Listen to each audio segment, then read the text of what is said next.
Primeiramente, uma boa noite a todos. Uma alegria muito grande de poder estar aqui mais uma vez, meio de surpresa, né?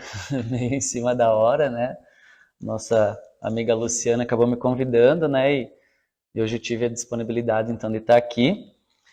E eu gosto muito de, nas reflexões que eu faço, de falar sobre histórias, passagens, parábolas da vida de Jesus. Né? E hoje eu separei aqui uma reflexão sobre o capítulo 15 do livro Boa Nova, né? Do livro psicografado por Chico Xavier, né? Espírito de Humberto de Campos.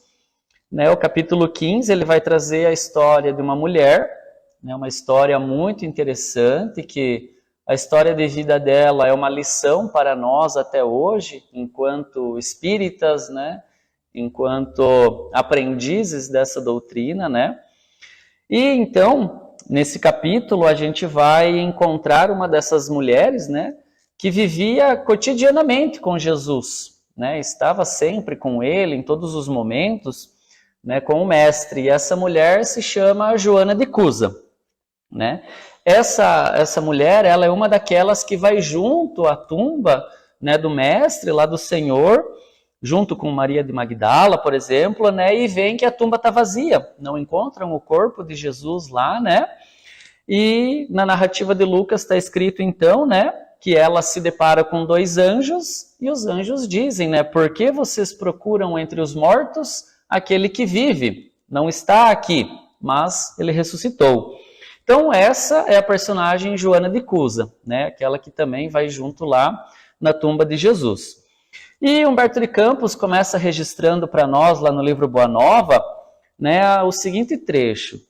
Entre a multidão que invariavelmente acompanhava Jesus nas pregações do lago, achava-se sempre uma mulher de rara dedicação e um nobre caráter, uma das mulheres das mais altamente colocadas na sociedade de Cafarnaum.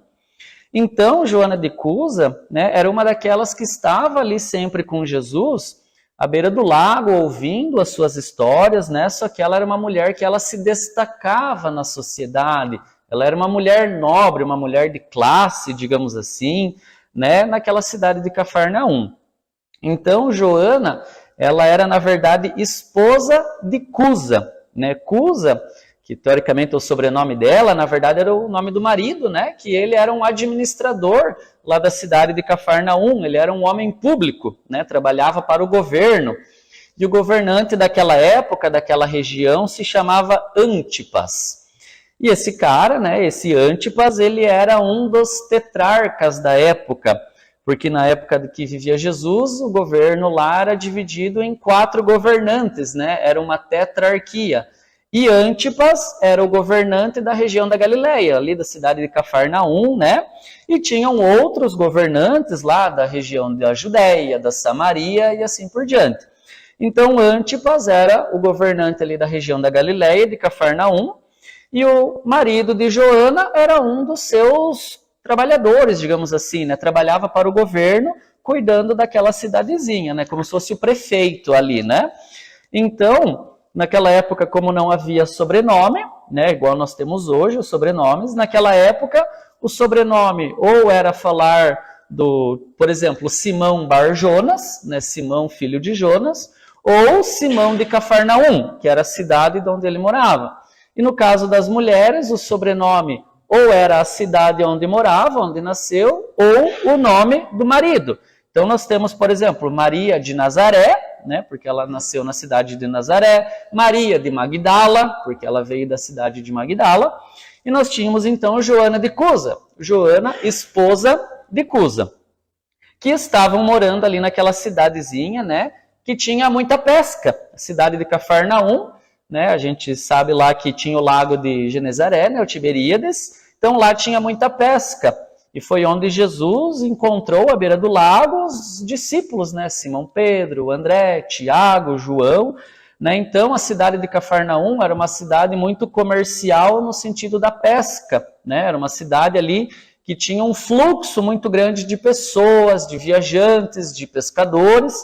Né? Então, era importante para o governo que tivesse uma pessoa lá administrando aquela cidade, né, porque é uma cidade que gerava bastante renda para o governo. Então, esse administrador lá era Cusa. E aí, Humberto de Campos continua. Joana detinha uma fé verdadeira. Contudo, ela ainda tinha algumas amarguras dentro do coração. Então, Humberto de Campos destaca, né, que ela tinha uma fé muito viva dentro dela. Só que ela ainda carregava sentimentos conflituosos dentro dela, amarguras dentro do seu coração, principalmente relacionadas à sua casa, ao seu marido, mais especificamente, né, ao ambiente doméstico, porque o marido não aceitava as claridades que ela tinha quando ouvia Jesus pregando. Então, o marido não aceitava ela ir acompanhar o mestre, ela ir aprender sobre o evangelho, né? Então, ela tinha esse conflito dentro dela. Ela amava muito o marido, mas ela também gostava muito de seguir Jesus, né? Então, ele não aceitava de maneira nenhuma que ela seguisse Jesus. Só que ela sabia que Jesus estava trazendo verdades eternas, né? Coisas que durariam para sempre, né? E ela queria compartilhar aquilo com o marido. Ela também queria que o marido fosse junto com ela aprender aquilo, né? Só que o marido não aceitava. Então, ela decide ir procurar Jesus escondidinha, né? Então, numa certa noite, ela decide ir procurar Jesus secretamente. Então, após lá uma pregação no lago, Jesus se recolhe na casa de Simão Pedro e ela vai até lá, na casa de Simão, né, e se encontra com Jesus, então, secretamente lá, e ela foi buscar alguns esclarecimentos, né? Só que o que nos chama a atenção aqui nesse início, né, esses conflitos dela, é que ela era uma mulher muito rica, né? O marido dela era um dos governantes lá, o prefeito da cidade, digamos assim, né? Então ela tinha muitos bens materiais, tinha uma casa confortável, né? Só que o texto traz que isso não é garantia de felicidade, né? Então ela era muito rica, mas ela tinha conflitos, ela tinha amarguras, ela tinha dificuldades, né? Então o dinheiro, a riqueza não é uma garantia de felicidade, justamente o contrário, né? É lá que mora o nosso problema, é lá que estão as dificuldades, né? Era justamente por causa da riqueza que eles tinham que o marido não aceitava os ensinamentos de Jesus com medo de perder o cargo dele dentro do governo, com medo de perder tudo aquilo que ele havia conquistado, né, trabalhando lá para o governo romano. Então, por isso que ele tinha dificuldade em aceitar. E hoje, quando nós pensamos acerca do evangelho, às vezes nós também misturamos as coisas na nossa vida íntima, nós deixamos as nossas paixões se sobressaírem em relação ao evangelho, né? Porque muitas pessoas têm recursos financeiros, têm bens materiais e não são pessoas felizes, né? Isso a gente vê muito na mídia, né? Os famosos principalmente, né? Pessoas que têm muito mais facilidades do que nós, né? E nós mesmos, quantas vezes não pensamos, por que eu não ganhei na Trimania? Por que, né, postei na Mega da Virada, agora já está começando a época de bolão, né? Você já faz aquela fezinha porque, né, a gente pensa que o dinheiro vai mudar a nossa vida, né? A gente quer um cargo melhor na nossa empresa, quer um cargo político, né? A gente quer ter prestígio, renome. E aqui nós temos uma mulher que tem tudo isso. Tem prestígio, tem riqueza, ela é renomada na sociedade, mas ela padece aflições dentro de casa, junto com o seu marido, dizendo para nós de uma maneira clara, o recurso material não é garantia de felicidade, né? Não tem isso garantido. Garantia de afeto, de amor, de carinho, né? E são por essas questões, então, que Joana de Cusa foi atrás de Jesus, lá na casa de Simão, né? E durante um longo período de conversação, ela expõe, né, todas ali as suas amarguras, as suas dificuldades, né, e Jesus calmamente ouve ela, né, e ela fala ali por um longo período, né, dos seus padecimentos que ela vinha sofrendo em casa. E ela se sente confortável com Jesus, né, ela abre o coração e fala de tudo que ela estava sentindo, né, as suas angústias ali, e Jesus ouve com carinho, com paciência, como era de costume de Jesus, né? Ele tinha uma afeição enorme ao ouvir as pessoas que confiavam nele para falar sobre as suas dificuldades, né? E principalmente acolher as dores daquelas pessoas, né? Porque quando a gente percebe, é igual quando acontece com a gente, né? Quando aquela pessoa confia na gente para vir falar das suas dificuldades, pedir um conselho, a gente também se sente um pouquinho melhor, né? Então, Jesus gostava muito quando as pessoas procuravam ele para falar das suas dificuldades, né? E dessa forma, né, Jesus acolhia ela, né? E ela dizia que o companheiro não tolerava o evangelho, né? Ele era um homem firme do Estado, ele não suportava os ensinamentos do evangelho. Porque ele, sendo do governo romano, mas também era judeu, né? Ele precisava ficar se equilibrando entre os deuses romanos e também as crenças judaicas, né? Então ele também estava numa corda bamba, porque ele queria manter o cargo dele no governo, mas, né, ele ficava ali, então, nesse equilíbrio ali, né, nessa linha muito tênue por ser político, né? Então ele não gostaria de se comprometer com o evangelho de Jesus com medo de perder do outro lado, né? Então ele ficava sempre ali nessa corda bamba. Só que nenhum desses sentimentos dele era verdadeiro, né? Aqui ele queria o lado financeiro, então ele deixava o lado espiritual, né, mais para lá, então nada daquilo que ele vivia era verdadeiro, era tudo momentâneo, né, por causa do lado material. E isso impossibilitava ele também de receber os ensinos de Jesus, né? E depois, então, de Joana confessar os seus temores, os seus desgostos ali, né? Tudo aquilo que era muito difícil para ela, né? E essa relação conflituosa ali dentro, né? Jesus vai responder para ela carinhosamente assim: mas Joana, só há um Deus, só há um Pai Celestial, e só existe uma fé para as nossas relações com o amor de Deus, né? Então é como se Jesus falasse assim, ó, não se preocupe com isso, né? Isso vai passar, mais dia, menos dia, ele vai compreender o evangelho, porque só existe um Deus, só existe uma fé. Ele está meio perdido agora, mas um dia ele vai se encontrar, né? Ele vai também curar essas angústias que ele também sofre, né? E vai perceber a verdadeira relação com Deus, a verdadeira fé, né? Então, para que você está se angustiando se um dia tudo se resolve? Só que ele percebeu que ela não estava entendendo o que ele estava querendo dizer, né? E aí Jesus continua: certas manifestações religiosas no mundo muitas vezes não passam de vícios populares nos hábitos exteriores. Ou seja, né, Jesus coloca aqui, ó, Joana, tem muitas religiões no mundo que são apenas vícios exteriores, são cultos exteriores, né, e que não são hábitos que de fato falam da nossa vida espiritual. As pessoas se apegam muito à letra e não à interpretação do que está escrito, né? Se apegam muito mais aos dogmas, aos rituais, do que de fato aquilo transforma na vida das pessoas, né? Só que Deus é um só, né? Deus é só um. E isso é sobre isso que Jesus está falando para ela, né? E ainda Jesus coloca assim: todos os templos da terra são de pedra, mas eu venho em nome de Deus abrir um novo templo de uma nova fé viva no coração dos homens, né? Então Jesus está falando assim: ó, Joana, tenha paciência, tudo isso vai mudar daqui a pouco, né? Eu estou trazendo uma coisa nova para vocês, né? Eu estou falando sobre o contato religioso de uma maneira diferente, que agora não precisa mais do templo, né? Não precisa mais das sinagogas, porque isso tudo ali é feito de pedra. Agora eu estou falando sobre o templo do coração, né? E aí, só que não foi isso que ela foi buscar lá, né? Ela queria saber como resolver a situação dela em casa, e Jesus começou a falar de Deus, de fé, né? De templos ali. Parece que Jesus está meio se desviando do assunto, né? Porque ela quer, ó, o que eu faço com o meu marido em casa, né?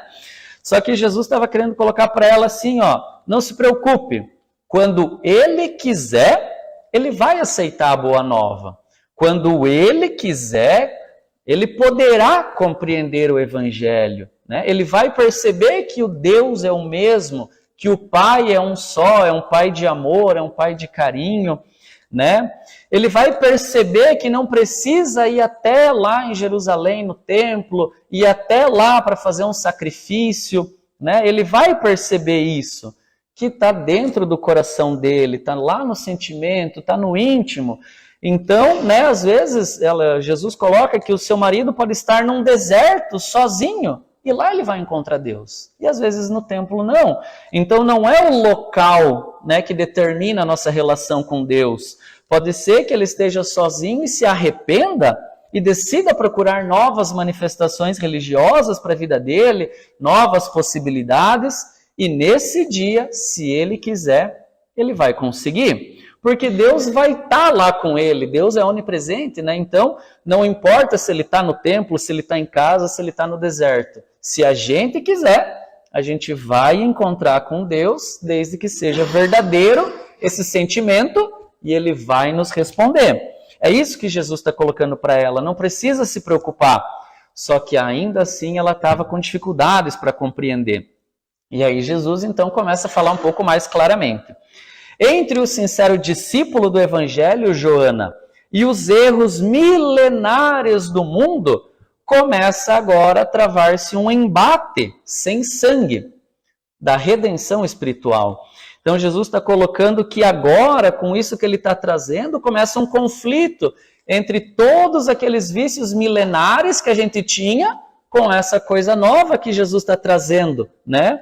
Então começa essas angústias dentro, né? Começa essas dúvidas aqui dentro, né? Porque eu não sou espírita de berço, né? Mas quando eu comecei a frequentar, começa, né? Aquelas dúvidas, mas será que é isso? Será que não é? Né? Começa aquelas conflitos de ideias, né? Então está acontecendo isso dentro dele, né? É quase uma guerra, porque a gente está lidando com hábitos, com posturas milenares de várias encarnações nossas, né? Então, Cusa não vai conseguir de uma hora para outra deixar de ser como ele é e aceitar o Evangelho. É um processo gradual, mas que está começando lá dentro dele, né? Então, às vezes eu quero me aproximar de alguém, e eu digo muitas vezes que eu sou da religião daquela pessoa, né? Porque às vezes essa pessoa tem muito dinheiro, eu estou precisando, às vezes essa pessoa é do governo, eu quero um carguinho, então eu começo a professar a fé daquela pessoa porque eu preciso me aproximar dela. E isso a gente vinha fazendo muito, e às vezes na nossa relação de amigos, né, eu começo a fazer amizade com aquela pessoa porque eu vou ter um benefício com isso.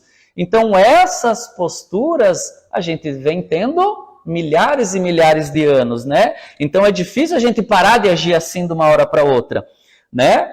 Então, apesar dessa forma mercadológica com Deus, né? A gente sempre tinha, né? Ó, Senhor, se eu ganhar na Mega Sena, eu vou de joelho até lá na igreja, né? A gente tinha essa troca e muitas pessoas ainda fazem isso, né? Então nós negociamos a nossa fé, né? E é isso que Jesus está falando aqui. Isso não muda de uma hora para outra, isso é difícil de mudar, porque são milênios e milênios de encarnações erradas, né? Que estão aqui dentro da nossa consciência, que estão aqui na nossa memória. Só que Jesus trouxe uma nova oportunidade para a gente. Então é isso que Jesus está falando para ela, ó. É possível mudar, só que não é do dia para a noite, né? Porque nós estamos lidando com um hábito milenar. E aí o mestre prossegue e diz assim, ó, o teu esposo não compreende a tua alma sensível, compreender um dia, ou seja, ele vai compreender um dia, né? Ele não compreende agora, mas um dia ele vai compreender. Então Jesus está querendo dizer assim para ela, não está perdido o teu casamento, tenha paciência, tenha calma, um dia ele vai te compreender, né? Não é assim tão rápido que a gente afiniza nossas coisas, né? As nossas postulações evangélicas, né? Só que isso também não é determinante, né? Porque a gente sabe que a nossa evolução espiritual, a gente vai lapidando muita coisa, então nada é para sempre, né? Então, cada dia a gente vai se tornando melhores, mais belos espiritualmente falando, né? Mas tenha calma, espere. E Jesus diz assim, ele é leviano, ele é indiferente, ama-o assim mesmo. Não te acharias ligada a ele se não houvesse para isso uma razão justa. Então Jesus fala para ela, ó, sobre o teu marido, sobre o seu casamento, né? Jesus está falando para ela, mas isso cabe para nós. A gente não está ligado com as pessoas por acaso, né? Então, por trás de tudo isso, tem uma questão espiritual maior que a gente muitas vezes não compreende. Se hoje eu não sou compreendido no meu lar, na minha casa, com os meus pais, não tem por que eu me preocupar. Isso não é determinante, isso não é para sempre. Eu tenho que amá-los assim mesmo, né? Por que nós temos que amá-los? Porque nós não estamos juntos por acaso, né? A gente não caiu de paraquedas, um vindo aqui do norte, outro vindo do sul, e encarnamos aqui junto, né? Então nós não estamos ligados de improviso. Ah, tá sobrando um espírito aqui, vou colocar naquela família lá para ele reencarnar mais uma vez. Não, tudo tem um motivo por trás, né? E Deus nos conhece, e conhece também os nossos irmãos, então ele não nos colocou próximos se não tem algo que nós estamos devendo um para o outro, né? Que a gente precisa aprender, que a gente precisa trocar, que a gente precisa conhecer, colaborar. Então isso é muito importante. Jesus está alertando ela sobre isso. Ó, você não está casada com ele por engano, né? Tenha paciência.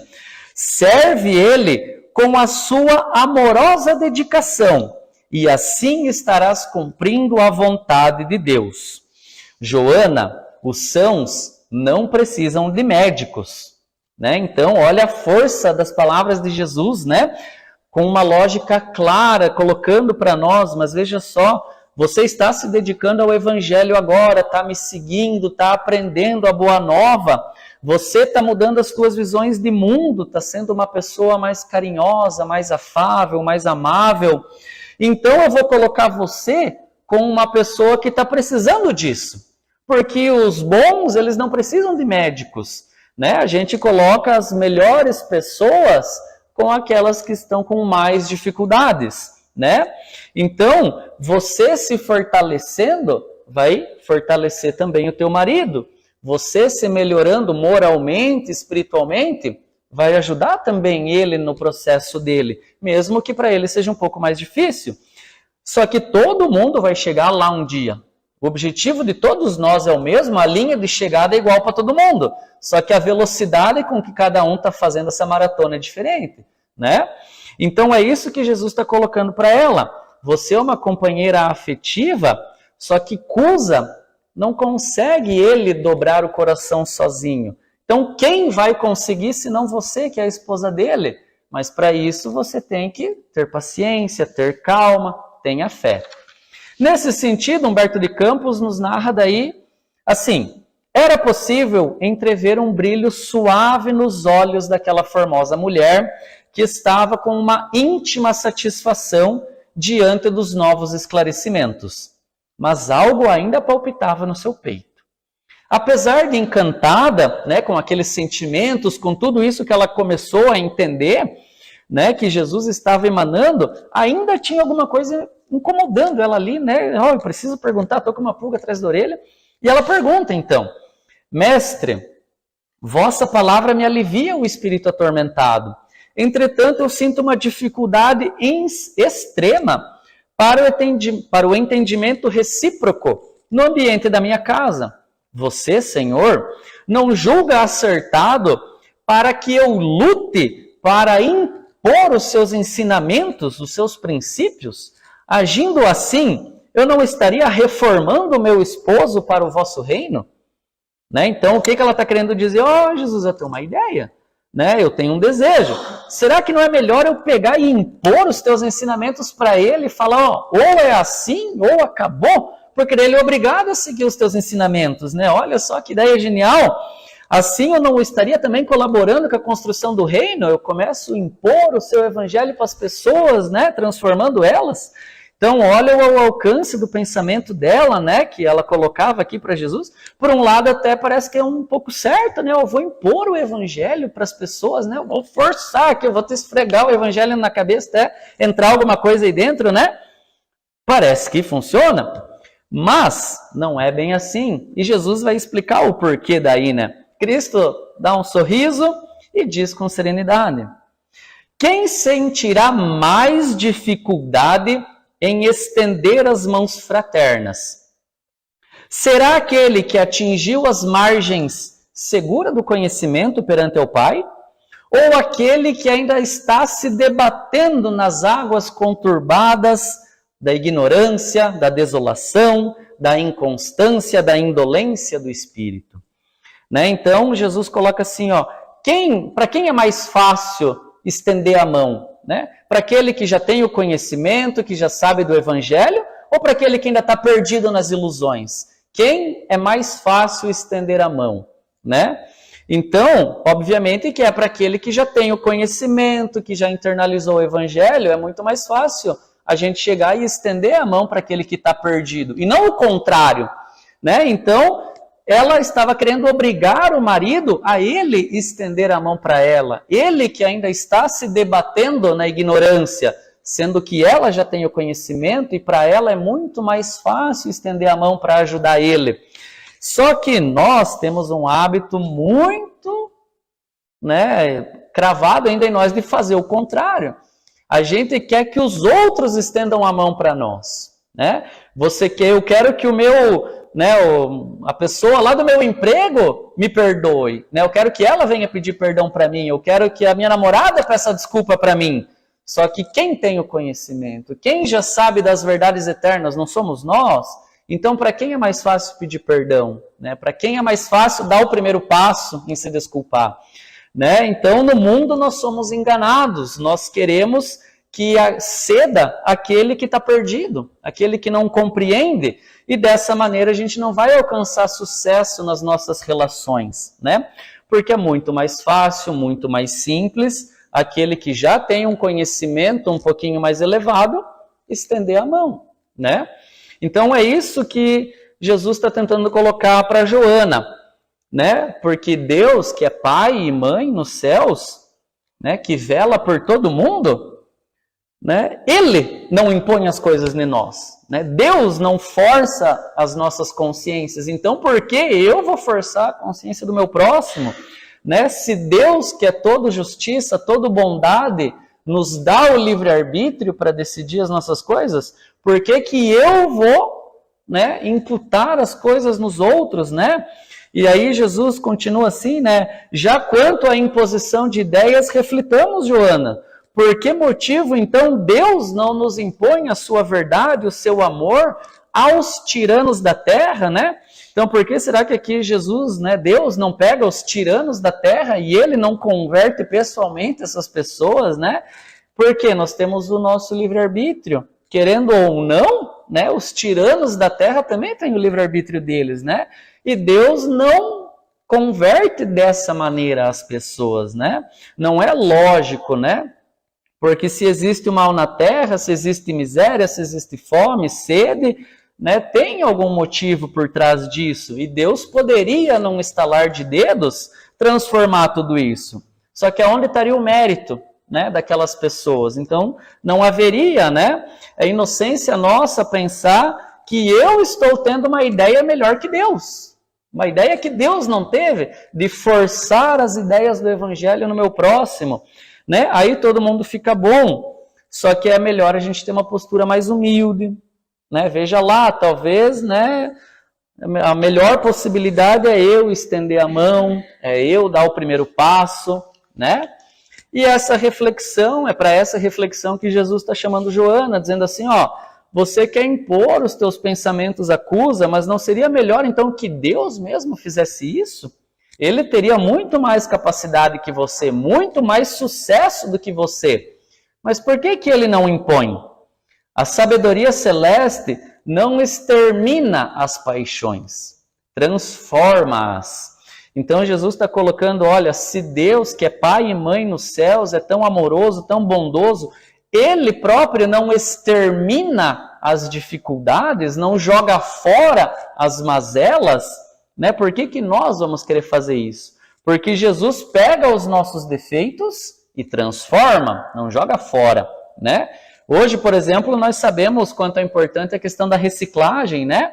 Porque não existe um lugar para jogar fora, né? A gente joga no lixo, o caminhão passa e pega, leva no aterro, mas não está indo fora, está ficando ainda aqui no planeta, né? Está ficando aqui na nossa casa ainda, né? Então, Deus também não pega as coisas e joga fora, porque aonde é o fora? Se tudo é criação, né? O lixo da nossa casa a gente põe para fora, mas não existe fora, né? Então, Deus, Ele mesmo não pega as coisas e joga fora, Ele transforma, né? Então, nós dizemos assim, né? Para aquela pessoa, aquela pessoa gosta de uma fofoquinha, né? Tem uma língua mais venenosa, né? Tá, fala mais do que devia. Qual seria a solução? Cortar a língua daquela pessoa. Mas o que Jesus diz, né? O que Deus faz? Deus para e pensa, já que aquela pessoa gosta de falar, na próxima encarnação, então, ela vai ser um conferencista, vai ser um palestrante, vai ser um professor, né? Vamos usar esse dom que, por enquanto, ela está usando para o lado errado, está fazendo fofoca e falando demais, vamos pegar esse dom e usar para uma coisa boa, vamos transformar isso que hoje ela não vem usando da forma correta, né? Então, Deus nos vê assim, né? Ele olha para a nossa imperfeição e transforma ela, não joga fora. Ele pega o que está errado em nós e vai lapidando, vai transformando. Só que aqui Joana queria jogar fora tudo o que o marido acreditava. Ela queria impor as coisas à força para ele. Então Jesus diz, não é assim. Porque se fosse assim, Deus já teria feito. E ele não fez, né? Então não é assim. Então, né, aqui a mesma frase ali, né? A sabedoria celeste não extermina as paixões, transforma-as. Aquele que semeou um mundo de cadáveres desperta para Deus com apenas uma lágrima. Né? Então, nós podemos estar lidando com o maior assassino da terra, alguém que fez uma montanha de cadáveres. E nós imaginamos, essa pessoa está condenada para sempre, para o resto da vida, de maneira alguma. Né? Essa pessoa tem jeito, tem solução, né? Só que Deus não olha assim. E às vezes com uma lágrima, esse assassino, essa pessoa se arrepende e se transforma numa nova pessoa. Nós temos o exemplo de Paulo, né? Que foi ali um grande perseguidor e quando viu Jesus foi instantânea a transformação dele. E todo o arrependimento dele daquilo que ele havia cometido. Então a questão é, com uma lágrima alguém se transforma. Mas de quem é essa lágrima que transforma as pessoas, né? Porque às vezes eu quero fazer com que alguém desperte, eu vou lá na evangelização, né? Eu faço uma aula bacana para os jovens, levo uma reflexão e tal, e daí o meu jovem debanda. Eu penso, mas né, eu fiz tudo tão explicadinho aqui, né? E como é que ele não aprendeu? Como é que ele debandou da juventude, né? Então a gente pensa assim, agora eu vou então partir para a autoridade, eu vou forçar, né? Eu vou dar agora um esfrega nessa pessoa, ela vai aprender. Mas não é assim, né? Então Jesus está falando, é com uma pequena atitude. Uma pequena atitude basta para transformar a vida de uma pessoa. Uma pequena lágrima. Só que o mais importante é de quem é essa lágrima. Quanto esforço está por trás dessa lágrima. Quantas reflexões tem ali atrás daquela lágrima, né? Então é isso que está registrado lá no Evangelho de Mateus, quando as pessoas se maravilhavam com os ensinos de Jesus, porque elas falavam assim, ele prega com autoridade, não como os escribas e fariseus, né? Então, Jesus, ele tinha autoridade naquilo que ele falava, porque ele fazia. E não era hipócrita como os fariseus e os escribas, né? Que somente falavam, mas depois faziam totalmente errado. Né? Então, lá no capítulo 23 do Evangelho de Mateus, tem uma coisa bem interessante que diz assim, né? Fazei o que os escribas e os fariseus recomendam, não o que eles fazem. Né? Porque os escribas, os fariseus, falavam da lei de Moisés, e o que eles falavam também, teoricamente, estava certo. Mas façam o que eles fazem, o que eles falam, e não, né, o que eles fazem. Então Jesus dizia assim, ó, tudo que eles estão falando está correto, né? Tudo está certo, o problema está no que eles estão fazendo, né? E por isso que Jesus tinha autoridade, Jesus fazia o que ele pregava. E aí nós vamos perceber, né, que por mais que nós estamos falando algo, por mais bonito que seja, né, por mais interessante que aquilo seja, se isso não tem peso na vida da pessoa, né, para ela não vai fazer diferença. Por mais bacana que foi a minha aulinha na evangelização, se não tocar o coração do jovem, não vai fazer diferença, né? Então vai ser só uma palavra vazia, não vai ter força, não vai ter peso nenhum, não tem autoridade.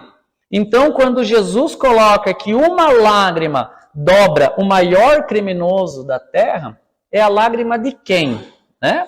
Se for uma lágrima de alguém que verteu sangue na renúncia, que se sacrificou para os outros, é uma lágrima poderosa.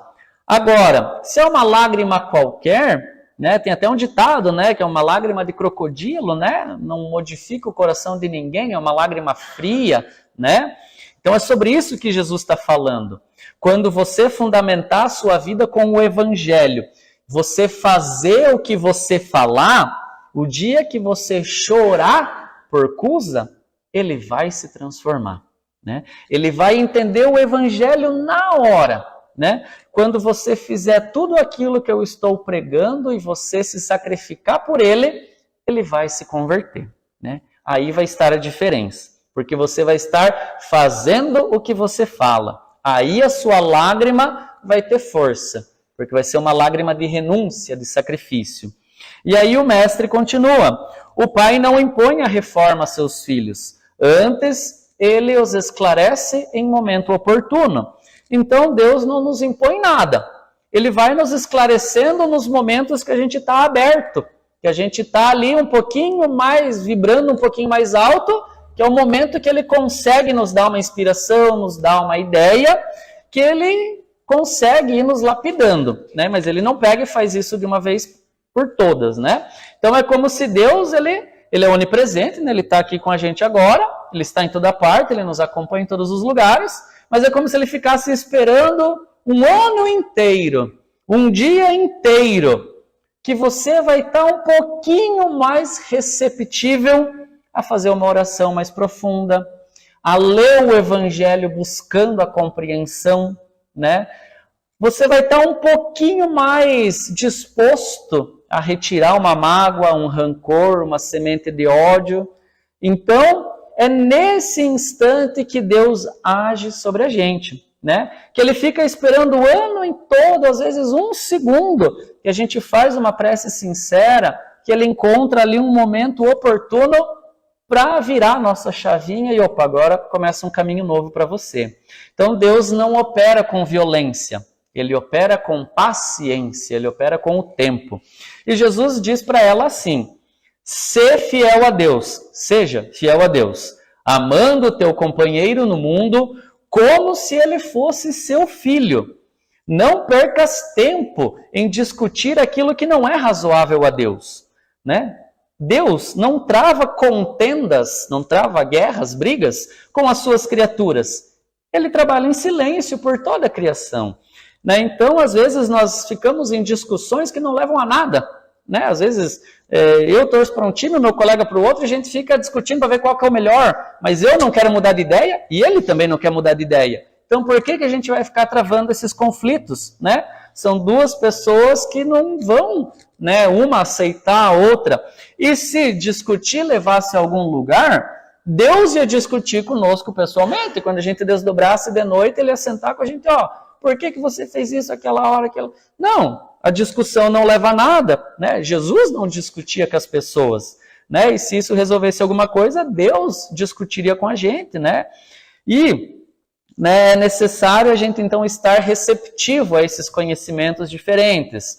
Quantos embates em todas as áreas, trabalhistas, sociais, políticas, amorosas, religiosas, esportivas, existem entre duas pessoas que nenhuma delas deseja ceder, que nenhuma delas deseja mudar, né? Então a gente vê essas discussões cotidianamente entre pessoas que não querem mudar de ideia, né? E às vezes piora a relação entre elas, cria mais ódio, cria mais rancor na relação dessas pessoas, né? Porque o choque, ele machuca, o choque, ele magoa, né? Ele cria uma amargura. Então Jesus está dizendo para Joana, ó, não fica discutindo em casa, isso vai piorar ainda mais a tua relação, né? Já está difícil, e se você ficar querendo impor as coisas, discutir, vai piorar mais, né? Então, né, já que ele não quer ouvir o evangelho, não fica falando, né? Deixa uma hora, com paciência, ele vai, né? Vai se transformar também, aguarde, tenha fé. Nesse sentido, daí Jesus conclui dizendo, vai e esforça-te também como Deus no silêncio, e quando convocada ao esclarecimento, fale o verbo doce e enérgico da salvação segundo as circunstâncias.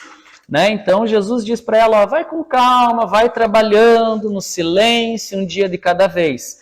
E quando chegar o momento oportuno de você falar, esteja preparada, porque nesse dia vai haver a transformação. Só que o nosso problema está em estar atento, estar vigiando, vigilante, em quando é esse o momento oportuno para a gente tomar uma atitude, né? A gente não sabe quando Deus vai precisar da gente. Paulo jamais imaginava que ele ia ver Jesus nas portas de Damasco, né? Ele não estava nem preparado. Então, nós não sabemos quando nós vamos ser chamados à tarefa de fato, quando Deus vai contar com a gente para agir, né? Então, nós precisamos ficar de plantão, é o orai e vigiai, né? Aguardando esse chamado, aguardando essa emergência, e no dia que Deus falar, olha, hoje aquela pessoa que você tanto ama, ela está um pouquinho disposta a ouvir, vai lá conversar com ela. Hoje aquele coração rígido, aquela mágoa, aquele rancor que você tem com aquela pessoa, hoje o coraçãozinho dele está um pouquinho mais amolecido, então vai lá, pede desculpa, dá um abraço, aproveita, é agora. Mas use a palavra com doçura e energia ao mesmo tempo. Né? Porque às vezes a gente se perde também nessa questão, às vezes a gente vai lá falar com a pessoa, mas a gente é muito doce, muito molenga, né? Não dá certo. Às vezes a gente é muito enérgico, muito forte, muito rude e também não dá certo. Então a gente também precisa ter essa questão de como Jesus era. Ele sabia usar a palavra docemente e energicamente ao mesmo tempo. Né? Então nós precisamos ter esse meio termo, né? É isso que Jesus está falando para ela. Fica de plantão, a oportunidade vai aparecer para você. Né? E como você tem certeza disso? Porque Deus é assim conosco. Deus fica de plantão do nosso lado e quando Ele vê a oportunidade, Ele usa. Né? Ele fala no nosso ouvido, Ele usa as pessoas, as circunstâncias para falar para o nosso coração. Né? E aí Joana então recebe ali as últimas instruções de Jesus.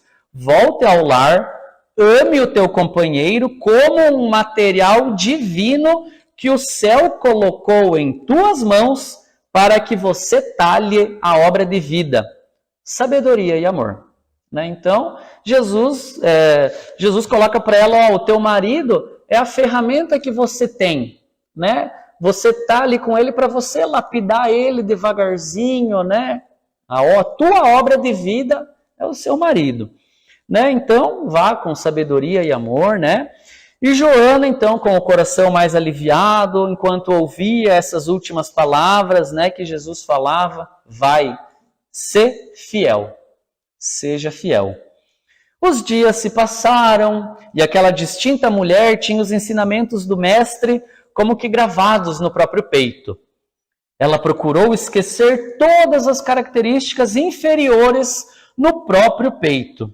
Né, gravadas no próprio peito.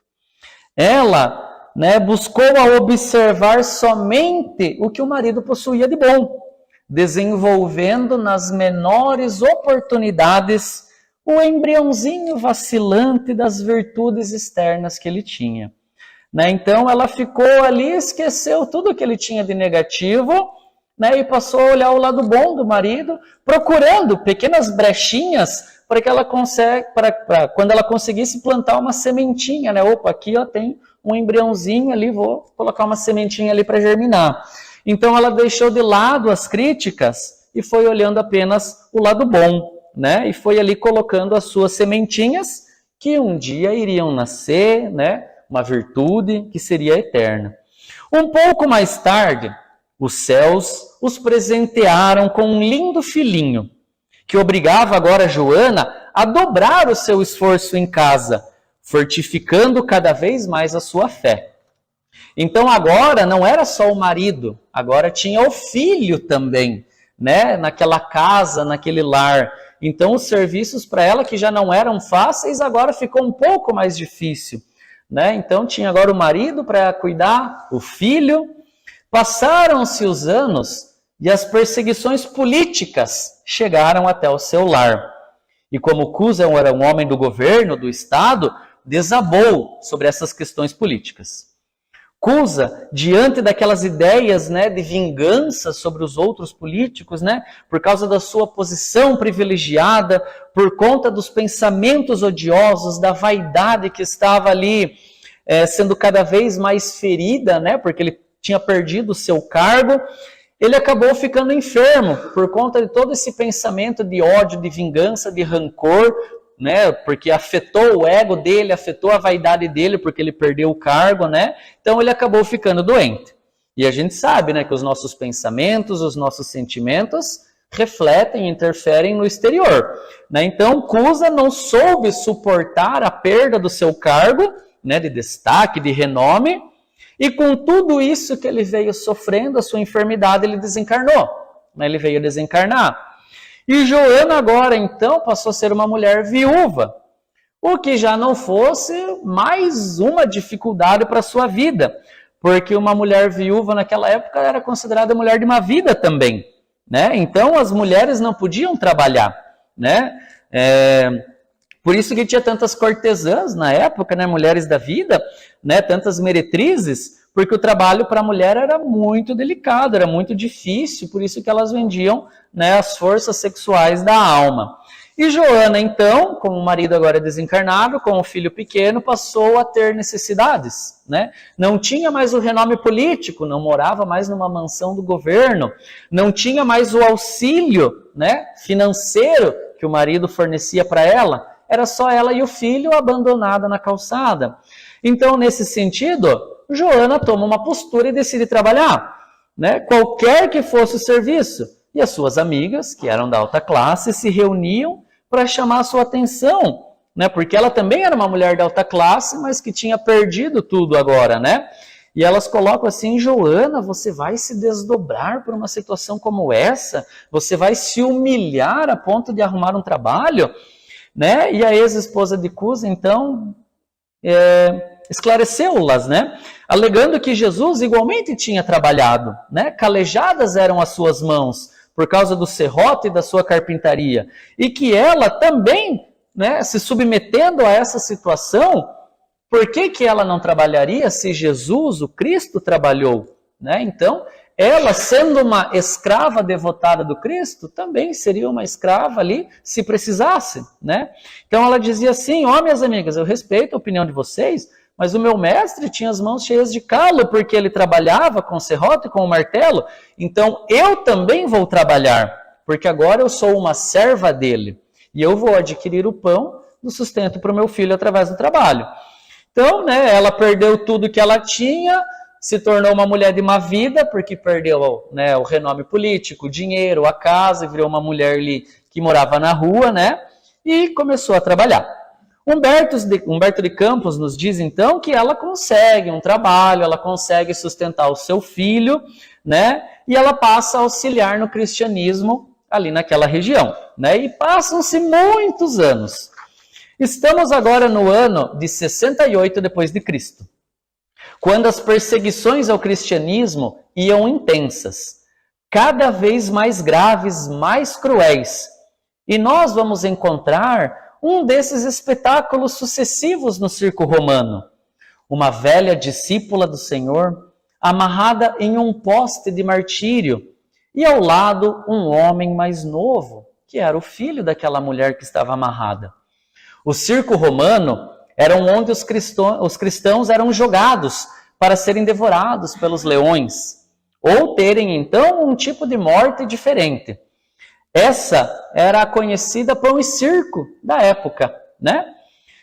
A senhora que ali se encontrava já estava com os cabelos beijados pela neve, grisalhos.